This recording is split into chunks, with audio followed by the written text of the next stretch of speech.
Elbette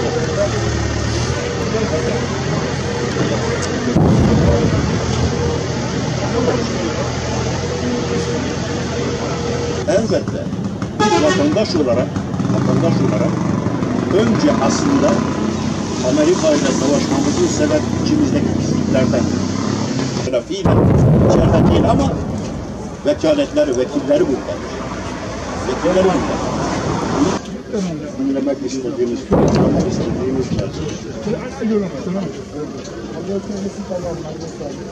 benim içim ağlıyor. Gözlerimden yaşlar dökülüyor. Hele geçenler o yağmurlarda, o kış günlerinde ben evimde, yatağımda rahat uyuyamazken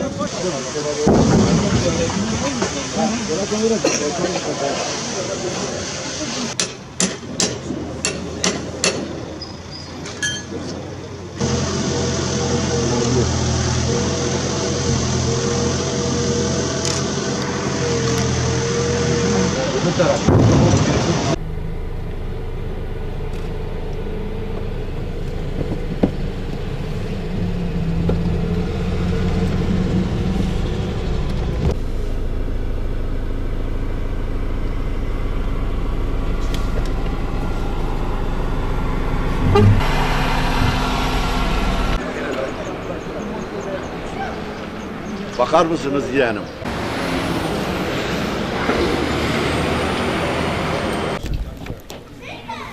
Herhalde fırtına obüsü vurdu yani.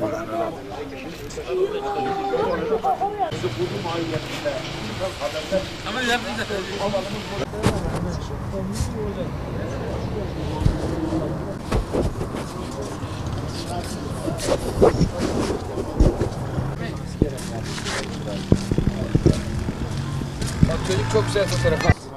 İşte bu manifestasyona temizlik çalışıyorlar. Ağırsama aralar, bütün uçaklar vuruyorlar, dağıtıyorlar buraya. Şu anda her şeyi teslim almışlar buraya. Mevzuları sıkıyorlar zaten, ateş ediyorlar. Bu sabahına 5 tane uçak bıraktılar buraya, depoya. En noktalara vuruyor. Her gün, bir gün değil, her gün. Her Allah günü böyle sıkıyor, atıyorlar. Yani bu mallar içerisinde biz yatamıyoruz burada. Biz olayın hallolmasını, olayın bitmesini isteyenlerdeniz ve istiyoruz elhamdülillah. Nasıl ki Irak bozuldu, Irak dağıldı, Suriye dağıldı.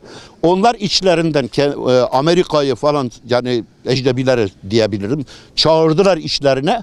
Bizimkiler de aynı şekle gelmeyi istiyorlar, getirmeyi istiyorlar. Amerika ile savaşıyor derken Amerika kendi mesela fiilen içeride değil ama vekaletleri, vekilleri buradadır.